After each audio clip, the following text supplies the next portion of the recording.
Colombia. When you think of this country, you probably think of its dark and violent past. But these days, Colombia is one of the top countries to visit in South America.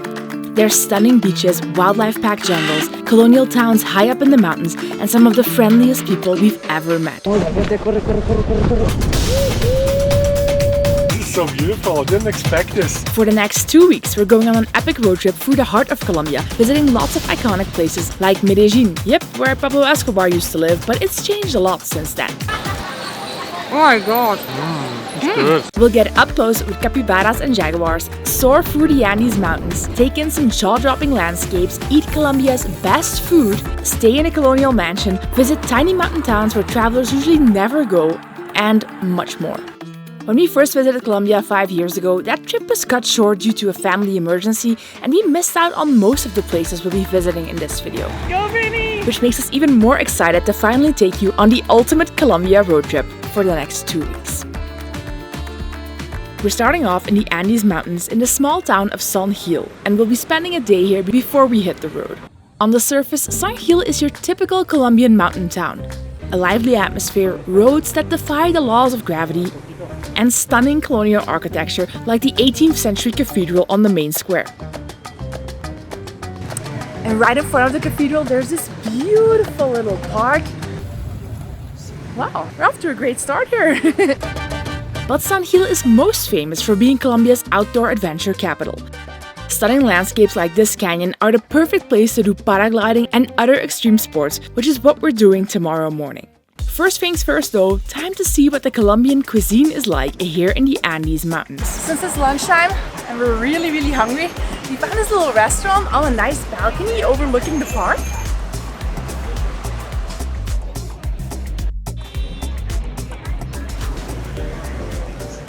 I ordered the plato típico, which is a regional specialty. I feel like I've ordered food for a whole region. We've got some chorizo, some arepa, grilled beef, potato, yuca, which is sort of like a potato but different. It's got this ridiculously good grill flavor. It really tastes like barbecue. After lunch, we walked around the historic city center of San Gil on our way to one of the markets.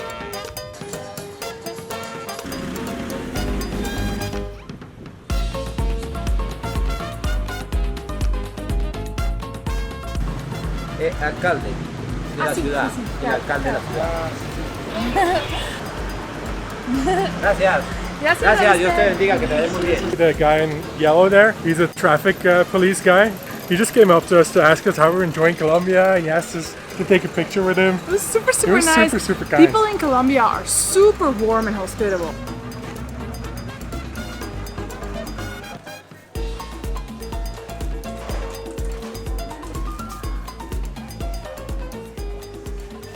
Seems like this market sells a little bit of everything. You've got shoes, you've got phones, clothes. It seems there's a fresh produce market as well, but most of that is actually closed right now, probably because it's the afternoon. But that's alright. We came for one thing in particular. We found a place. Your happy place.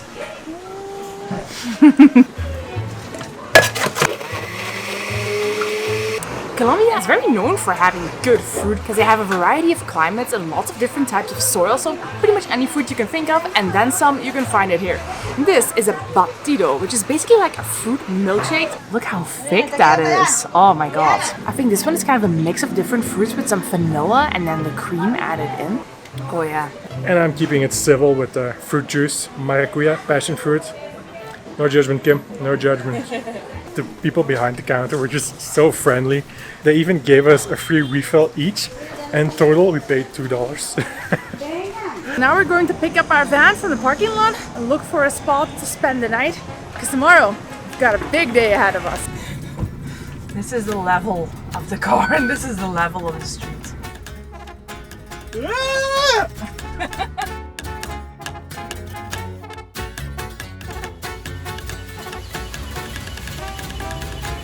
Good morning, guys. We woke up in this beautiful campsite here.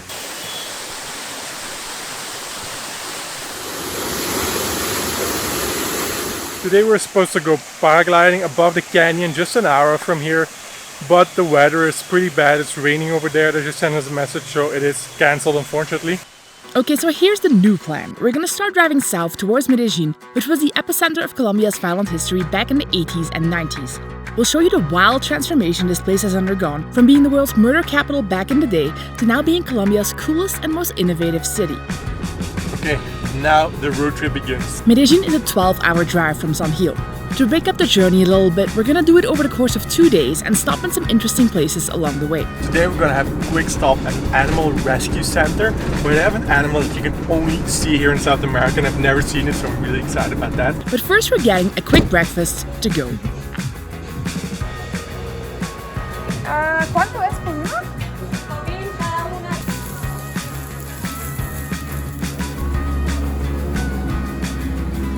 This is an arepa, a corn flour bread-like sandwich with cheese in between.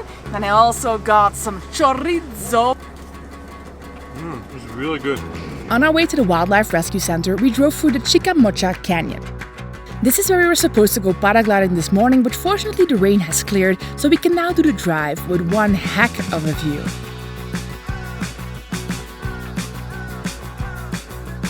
Chicamocha Canyon is 141 miles long, up to 6,600 feet deep, and a highly seismic area with certain parts of the canyon seeing an average of 5 mini earthquakes per day.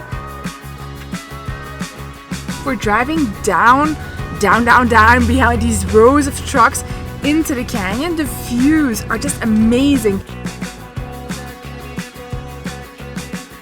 After a few more hours of driving, the canyon had made way for palm trees and rainforest as we entered the small town where the Wildlife Rescue Center is.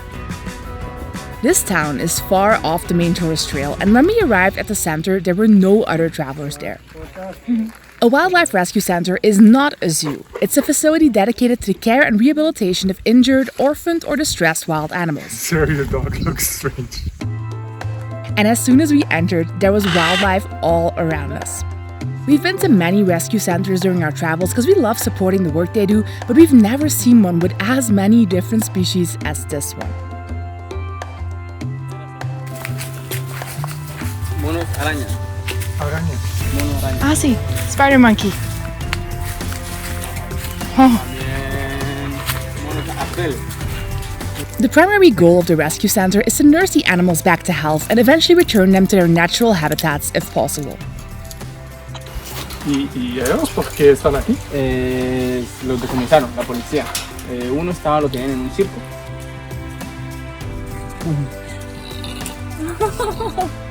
This little guy is called a titi monkey, which is endemic to South America. Honestly, this place has so many different kinds of Colombian wildlife that we can't even begin to show them all. But we'll show you our personal favorites. So apparently this right here is the biggest enclosure in all of Latin America for a jaguar. There's a jaguar in here, down below. Oh my god, this is so narrow. Like there's a jaguar right underneath our feet. It's right there. Look. See? Oh my god. Don't fall now, Naick. Don't fall now. This is one of the most unbelievable things I've ever seen in terms of wildlife, so close to a jaguar. This majestic animal was rescued from humans who put him in a cage that was only 10 feet by 10 feet. He lives at the rescue center permanently because his time in captivity left him with a stomach condition that prevents him from being released back into the wild. Our guide feeds him 15 to 20 pounds of beef every day in this exact spot. Aquí es la cucina. The jaguar was definitely my favorite animal, but for months now, Naick had been looking forward to meeting the biggest rodent on Earth. So this is the resident animal of South America called the capybara. They're pretty big. Look how fluffy their head is. this?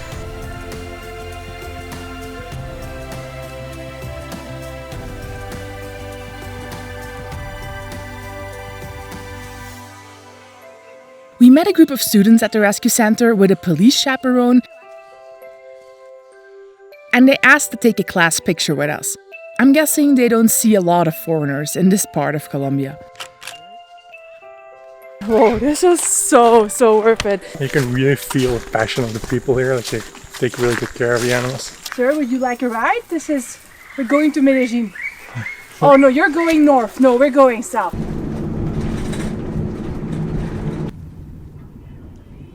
I secured us a very fancy hookup for the night.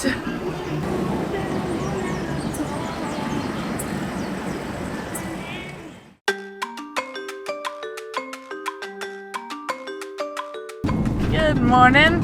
Hola, ¿hay tinto? Dos, por favor.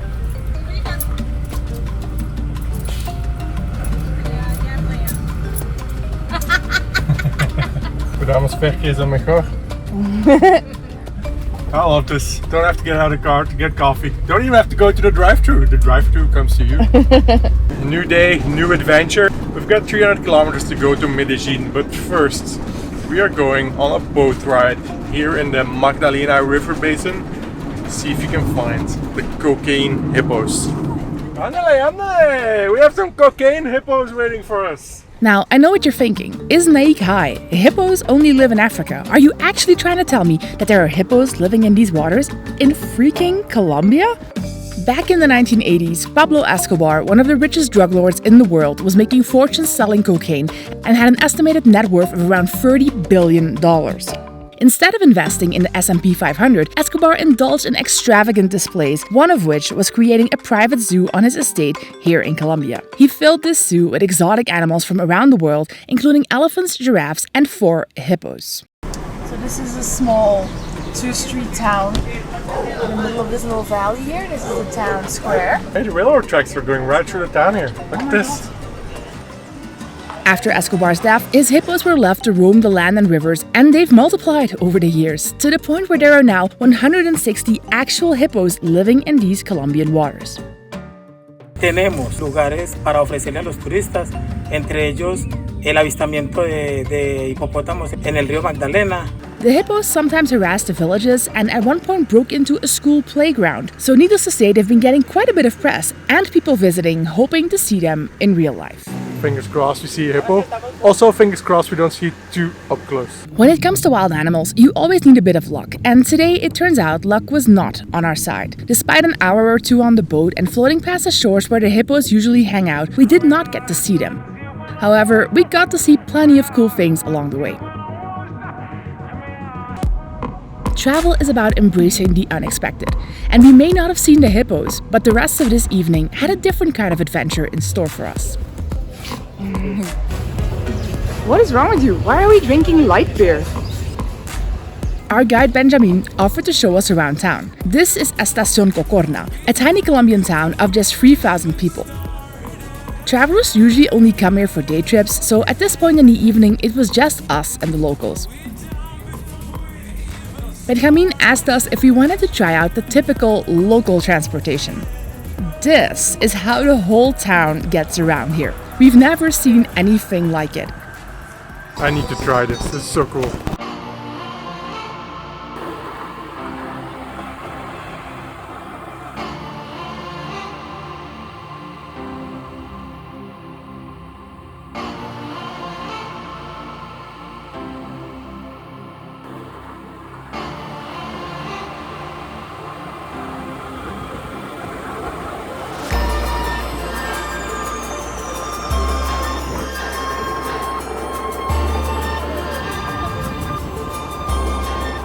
Pushing through this small Colombian town, over rivers, on a shrieking piece of wood propelled by a motorbike, together with these welcoming locals.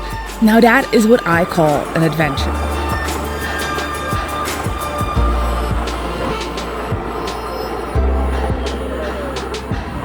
And of course, after a while, we also discovered the answer to the age-old question. If the entire town uses this train track, and there is only one train track, what happens when two groups run into each other head-on?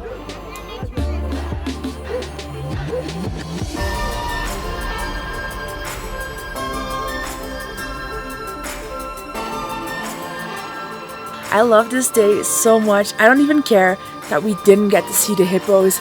I mean, I'm just so glad that we ended up in this town. I feel like we got something better than what we came here for, and I love that. So tomorrow we resume the drive to Medellin.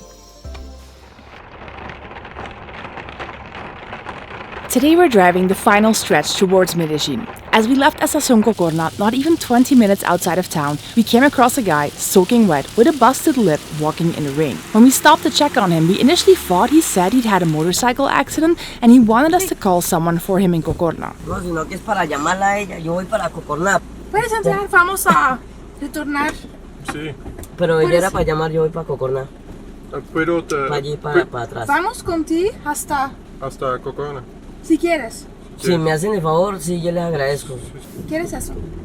Gracias. We started driving back to Cocorna to drop him off. As we got to talking, we realized we had seriously misunderstood his story. He was driving his motorcycle alright, but there had been no accident. Moments before we met him, he had been on his way to work when two guys pulled up to him in a white car, put a gun to his head, and told him to give up the motorcycle, his wallet, and everything else. Give him a ride back into town and give him some money, so at least he can Take a taxi or something to taxi eat or... something. Continue for 7 kilometers. I'm a little nervous about this bit now, honestly. After a couple more hours driving and a good night's rest, it was finally time. We had been a bit worried after the story we just heard, but it helped a lot that we were going to one of our favorite cities on the planet.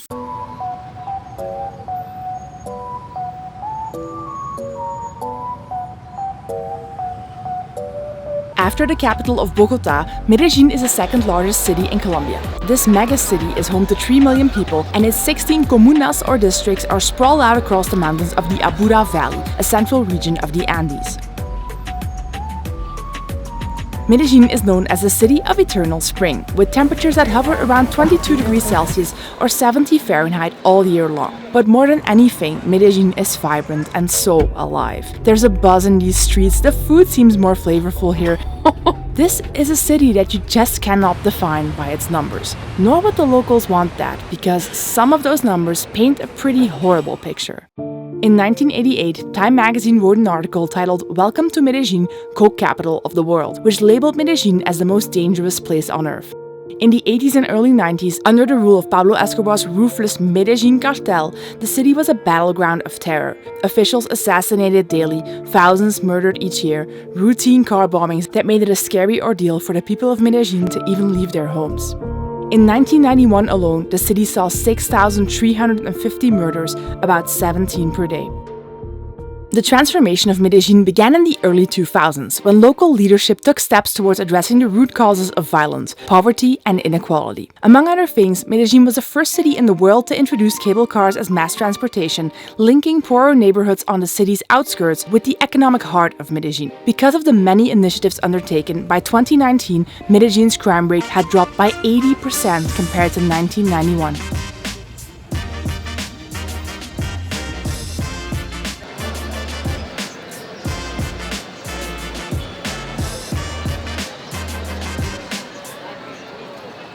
I really like Medellin as a city, and to think what it has gone through, like the people that live here in the past 20, 30, 40 years. It's a really dark history, but nowadays luckily it's a lot better and you can really feel it. I mean, it's still a bit rough around the edges, you need to be a bit careful, but it's a pretty safe place actually. I love it, and don't let the fear of the past of Medellin stop you from coming here. It's definitely worth coming. This is a buñuelo. Typical Colombian snack made from cheesy dough.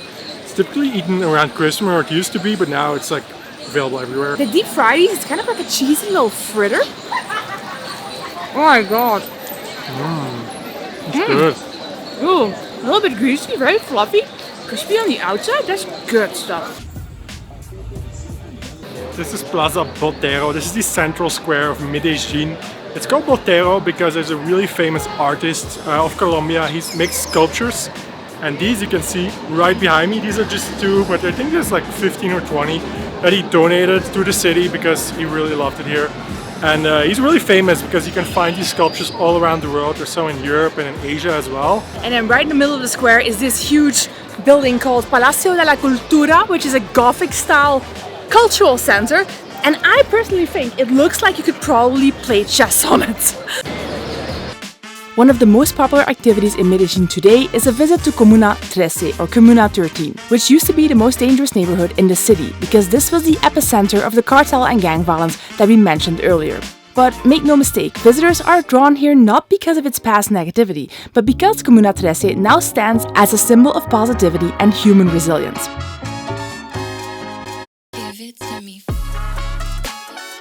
These days, the neighborhood is vibrant with life and creativity. The streets, once reminiscent of a war zone, are now full of colorful graffiti that tells stories of hope and renewal. Breakdancers and artists perform throughout the neighborhood, showcasing their talents and slowly transforming the community's image.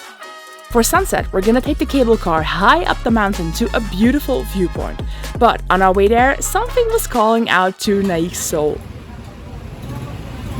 Alright, we found this restaurant here that is a very typical traditional dish from Colombia. It's a suckling pig, lechona they call it. It's this nice pig that they grill for hours and they stuff it with vegetables and other stuff. This is the meat inside. This has some pork skin, which is...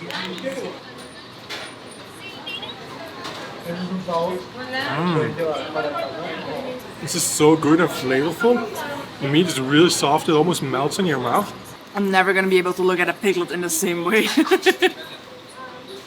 We really love coming to these local places where you just walk by, you see a bunch of locals packed in there, they're all ordering the same dish, which is a super good sign. And you can really, literally get to taste the culture. Instead of going to just a fancy place or a place where tourists go, this is like the real Colombia in your mouth. La luna llena sobre el país, aún ha transformado en un feliz.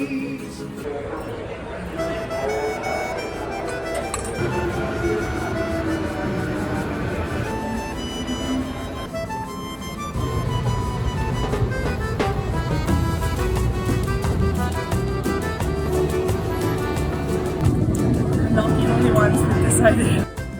So, this is the middle of rush hour. In Medellin, over 30,000 people take the cable car every day, mainly to commute to work if they're from one of the comunas on the mountain.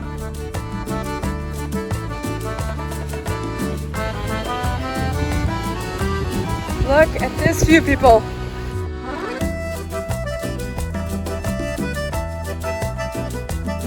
I'm not sure if we're gonna see much of the sunset.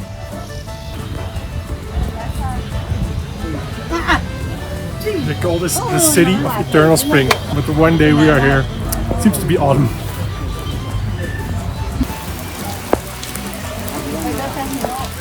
At least my beer still is cold.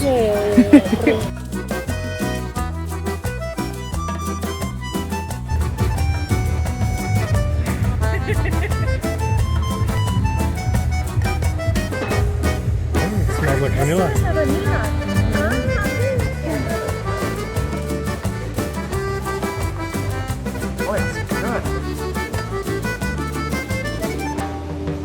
We literally just slept somewhere on the streets of Medellin last night, which is kind of wild if you think about it. This is a fancier residential area that has lots of private security, so we felt it was safe. Yeah, it's a nice spot. Today we're gonna do another attempt at paragliding. Made a reservation yesterday. They say the weather is a little bit iffy today. They're not sure if we can go, but we're gonna drive up there, see what they say. The problem is, to get to the departure point for the paragliding, you have to drive out of the valley, and these roads...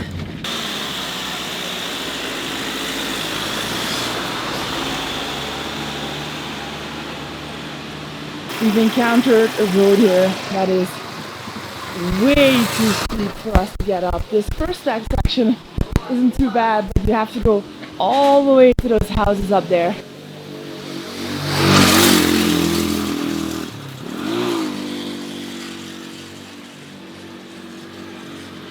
I just sent him a message to cancel and telling them, oh, we're not getting up the mountain in our van, sorry. But he said there's another route that is supposed to be not so steep. Come on, Vinny. He's being very brave though. Getting a lot higher up, look at that. This route is a lot better though, steadily climbing.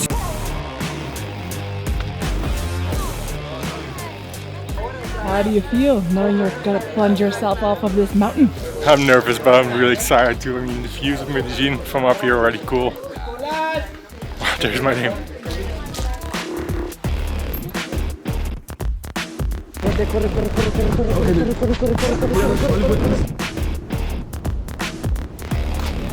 Oh, there he goes.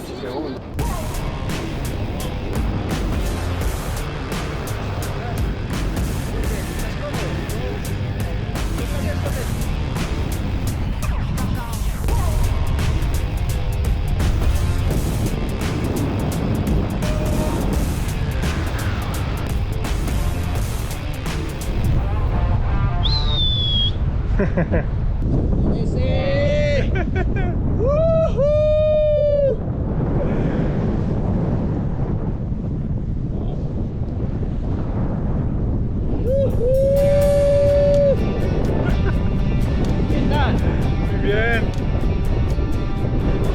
Sí, sí. Está muy bueno.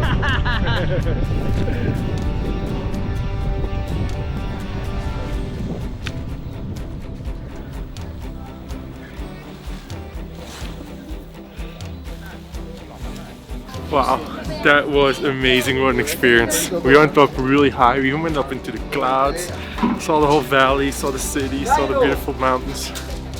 Wow. I am not gonna go paragliding because my shoulder hurts like hell. I'm a little bit concerned if there's a rough landing. I'm only a little bit jealous. Only a wee little bit. Wow, highly recommend this. In the afternoon, the city of Eternal Spring was having another identity crisis, so we spent the rest of the day and the next day at a local coffee shop. Work, caffeinate, repeat. And then it was time to start the next leg of our road trip, and boy is this gonna blow your mind. First off, after a few days in the big city, we're heading to Guatape, an hour outside Medellin, where you'll find one of the most surreal landscapes. And after that, we've been invited by two of our viewers to visit them in the colonial town of Jardin, where they've arranged a surprise villa for us. We have no idea what to expect, but we're not turning that down. To say goodbye to Medellin in style, we picked up a local delicacy that they sell in small stalls on the highways in and out of the city. This looks decadent. This is meringue, egg white biscuits, there's some type of cream in here, strawberries, and a whole bunch of other stuff.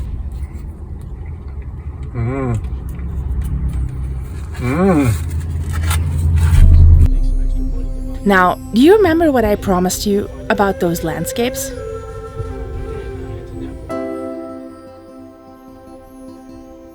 This looks like something out of a Pixar movie, doesn't it? But this is all real. This is Guatape, 1 hour outside of Medellin. The big attraction here is El Peñón de Guatape, a huge rock that towers over the area. Climbing to the top is a bit of a workout, but we like a little self-torture, and the view from the top is incredible. I just love traveling in a tuk-tuk because, I don't know, it just kind of feels like you're outside and more in touch with the places, and I like it.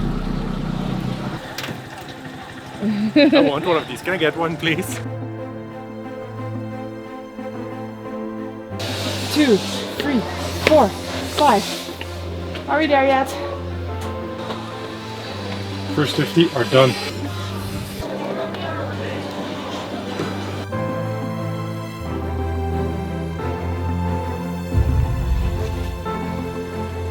How are troops feeling?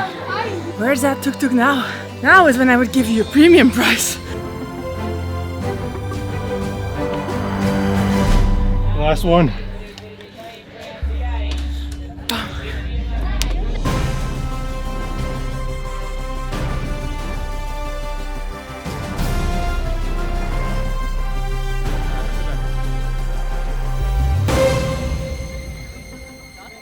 I mean, it's just incredible.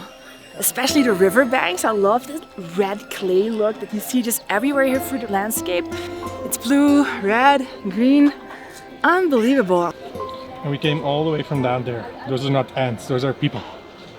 The Peñón is actually a huge granite rock that stands tall above the man-made reservoir below. Before the reservoir was created, back in the 70s, Guatape's economy was mainly driven by agriculture. But these days, thanks to this stunning landscape and the pretty town we're going to show you now, tourism is the main revenue source for this whole area. So now, the town of Guatape. Honestly, I'm not entirely sure what to make of it. So Guatape has nicknamed itself the most colorful town in the world. It definitely is. It definitely is. Like visually, it's just beautiful. All these buildings have every color in the rainbow.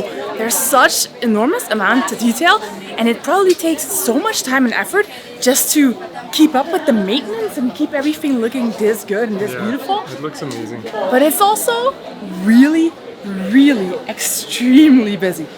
This is one of the most popular day trip destinations from Medellin. So it makes sense that there will be a lot of people because it is really beautiful, but maybe it takes away from the vibe just ever so slightly. Especially in the weekend. It's Saturday now, so it's probably got something to do with it.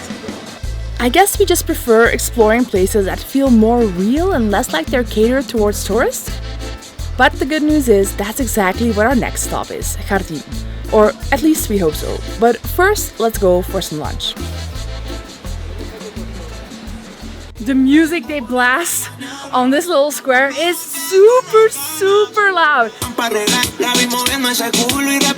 That is actually a very South American, Latin American thing. We read that it's a sign of significance. Like if you have a store and you blast really loud music, that means you have a really good store. I don't know. Doesn't make me want to go there, but it just hurts my eardrums, but...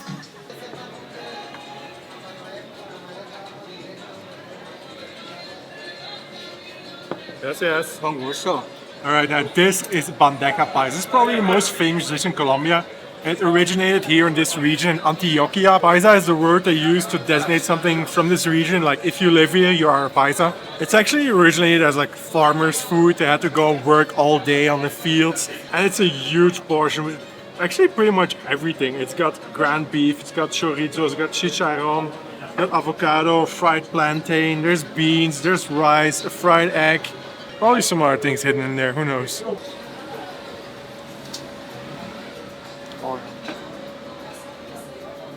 If you finish this, you're gonna need to take a nap.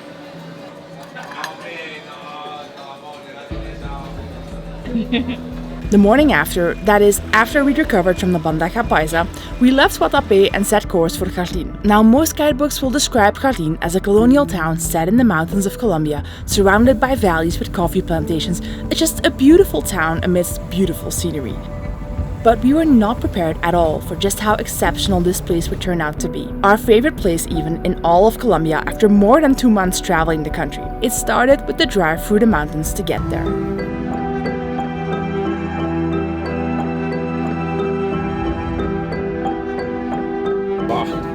These landscapes, this is incredible. I never expected this. Look at this landscape. Look at that mountain there. Today we're going to do something really exciting and very, very different. We actually got a message from 2 people who've been following us on YouTube since we started making videos 4 years ago. James and Kim. They're from the US, but they live here in Colombia, and they invited us to come stay with them for a couple of days. Wow, this is so beautiful. I didn't expect this. Like suddenly this valley just opened up.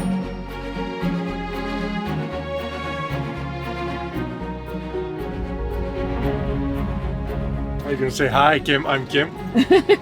Oh, I have to do that. I think they're that's There. Oh yeah. So we're gonna go down this very steep road here. Oh, I'm gonna have to hold on for this one.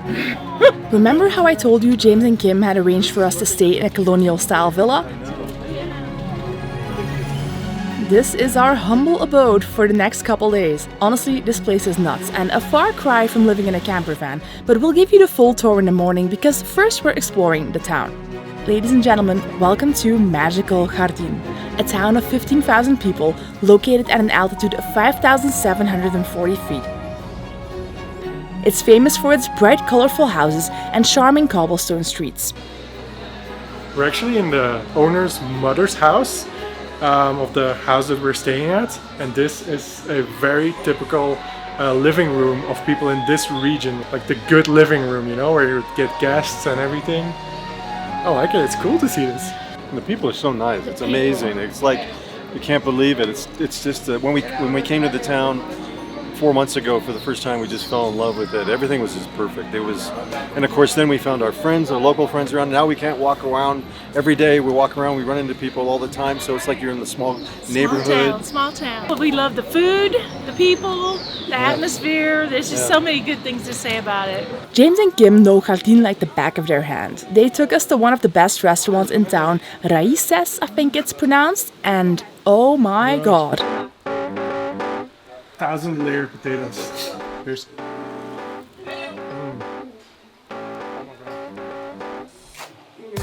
Flavor. What in the world? This is so good. Trying to get out of the light. Haven't had a taco since we've been here now. I'm gonna try gnocchi first.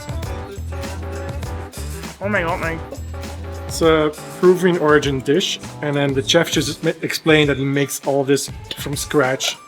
He uses locally sourced ingredients and then has his own spin to it. Some veggies and some crunchy potato. Sauce is so rich in flavor. You make everything from scratch? Yep. Oh. Local source. Local source. Yeah, that's really I good. try to do like as much local source. Yeah. Wow. Yeah, that's really good. Are you from this area? Or? I was born here, I grew up here, but then I lived in Canada for like 12, 13 years. Oh, wow. And I moved back last year to open the restaurant.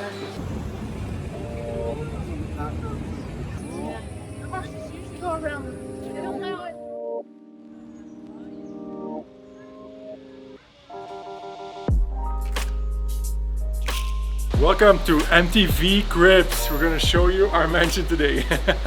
I'm just kidding. This is Villa Serena, the most grand mansion I've ever stayed at. I'm really excited to give you guys a tour. As we enter the front door, you get to this beautiful open living space. Here you've got the dining area. Here you've got the TV area with a really big TV and some couches. One of my favorite things here. Just look how big this place is. It's incredible. And this is all for us. Can you believe this?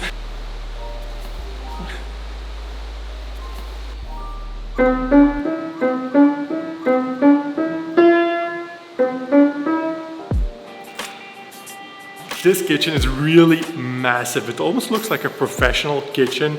You can have a party here and cook anything you want.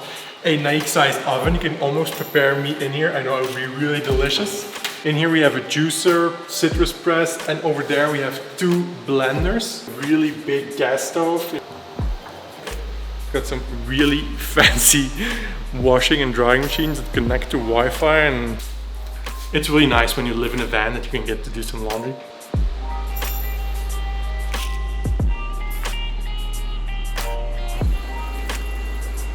Now, follow me, I have something to show you.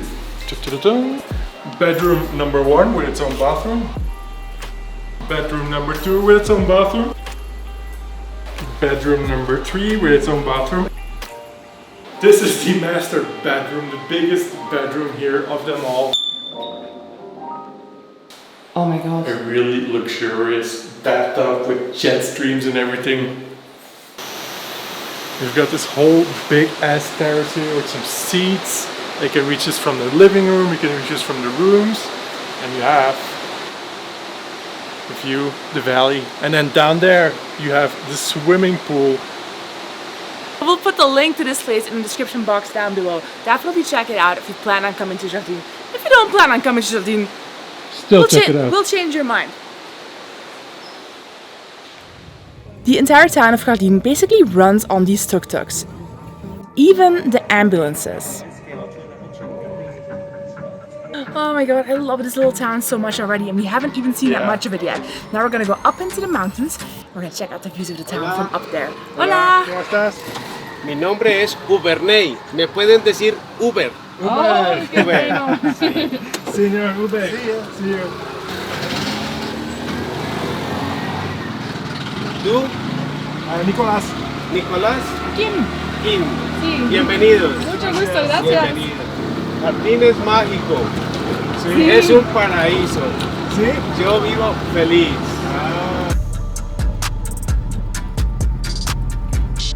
Uber was so warm and welcoming, and he told us he could take us to a beautiful waterfall later. Yo te dejo mi WhatsApp para regresar por ustedes. Okay, so then, So the tuk-tuk driver just dropped us off at one of, well, not the top of the mountain, but it has this beautiful view of the valley and of the town of Jardin right below down there. We're starting off with a very unconventional drink. This is a limonada de café, which is a coffee lemonade. I saw it on the menu. I just had to try it. It looks lemonade-y. Oh, that's good. That's really good. It's kind of like an iced tea, but with coffee flavor in there. That's the best way to describe it. We really love spending time with James and Kim. They like food and travel just as much as us. They're so kind and generous. They've even organized a few more surprises for us later. But first we WhatsApped Uber and asked if he could take us to that waterfall he was talking about. So he picked us up the day after and took us into the mountains. Do you know that feeling when sometimes you meet a stranger on your travels and they're just so warm and open that you feel like you can ask them anything and talk about anything?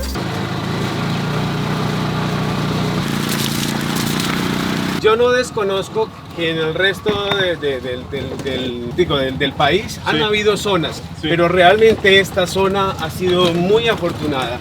No hemos sentido tanto la violencia. Todo tranquilo. Es muy tranquilo. Jardín es muy tranquilo. Jardín es muy tranquilo. 7 familias fueron las principales que llegaron hace 200 años. Wow. Ok. Esta casa es de mis abuelos maternos. Maternos, ¿ok? Detrás, allá donde se ve el techo, fue de mis abuelos paternos. ¿Sí? Tapado así derecho. Un poco más arriba. Sí, a ver, allá, ok, allá. Sí. Ahí fue donde nací. ¿Sí? Sí, wow. sí. Oh, wow. ¿Y aquí hacen la agricultura? Sí. Wow, porque están aptos. Es apto para eso. De hecho, en Jardín vivimos de dos cosas. 50% vivimos del turismo y el otro 50% vivimos de la agricultura. En la agricultura, los campesinos aprendieron a diversificar. En esta zona se vivía principalmente del café. Luego el banano y el plátano, luego la gulupa y el aguacatejas, que se exporta para Europa y Estados Unidos. Luego vivimos del tomate, del pimentón, del frijol, del maíz. Eso es diversificar. ¿Interesante? Sí, muy interesante. Ok.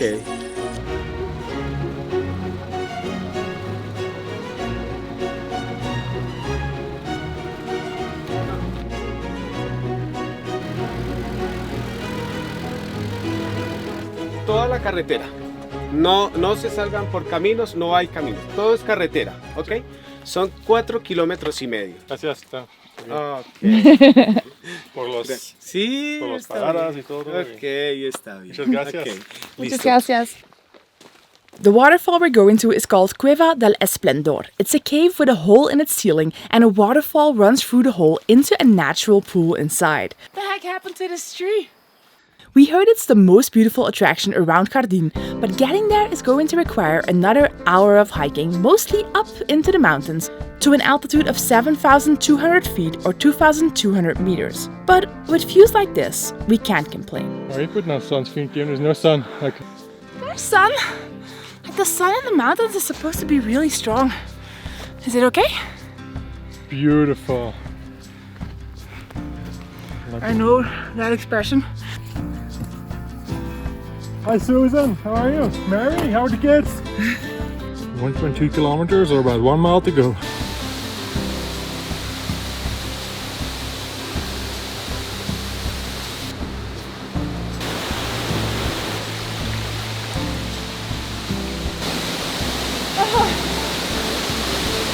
Wow! This has to be one of the most unique waterfalls I've ever seen. Just water pouring out of this cave. All these vines and what the actual heck?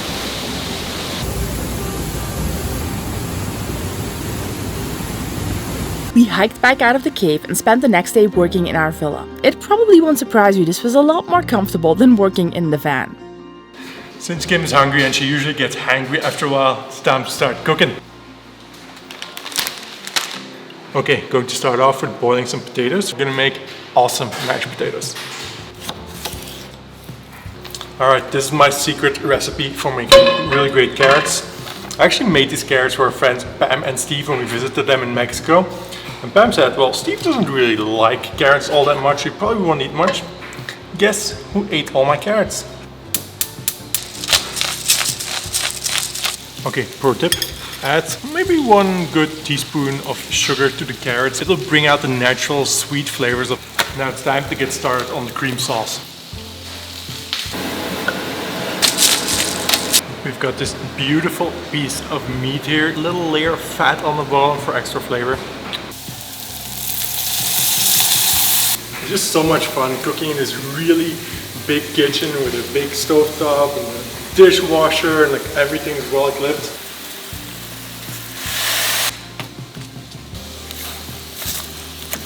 We're gonna crack in 1 egg, get the bunch Parmesan cheese. You get this really nice, creamy, cheesy, Parmesan-y.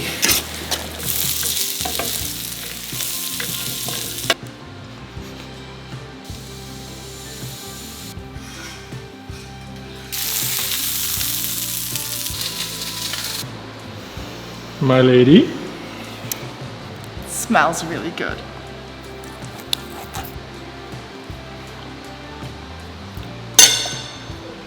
So initially we'd actually invited James and Kim over to have some food with us and to have Naick cook for them. But actually Kim is apparently a little bit sick, so they had to cancel. But the nice part is that now we have a lot of food for ourselves.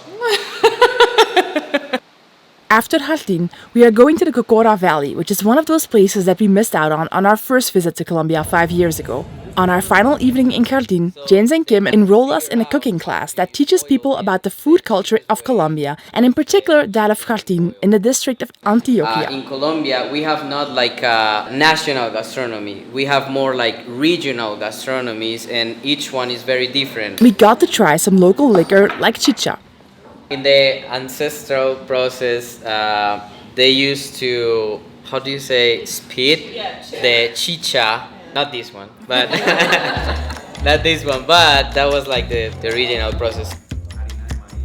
The young chef at Otra Cocina has been trained in a French-style culinary school and blends the traditional recipes of Antioquia with more modern twists. Our whole group worked together to create a masterpiece of a dish based on trout and a whole bunch of other local ingredients. And the food was great, if I do say so myself. And then the next morning, it was time to move on from Jardin. So we're gonna resume our drive to Salento. First, Naick has to get up this hill with the van. I mean, this is level. This is level. I'm just gonna keep you guys at about the same level now. This is level. And he's somewhere down there. I don't know for sure if the car can do this, but we're gonna find out. Yes! Go, Vinny! It was easier than I thought. Lemon squeezy. Yeah. Here you go. This is perfect. Thank you so much. We really loved it. Thank you so much for the good time.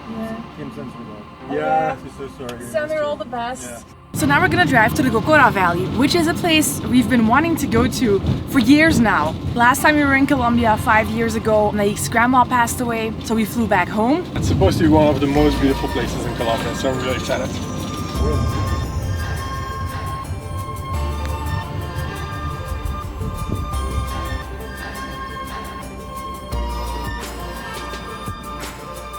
The Cocora Valley is famous for its soaring wax palms, which can reach surreal heights of up to 60 meters. That is nearly 200 feet. These are the tallest palm trees on the planet, and man, does this valley make for a scenic stop.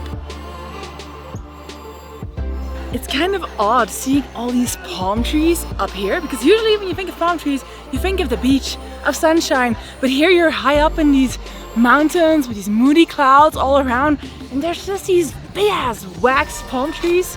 It's beautiful. It's such a unique landscape. For some reason, everything's always uphill here in Colombia.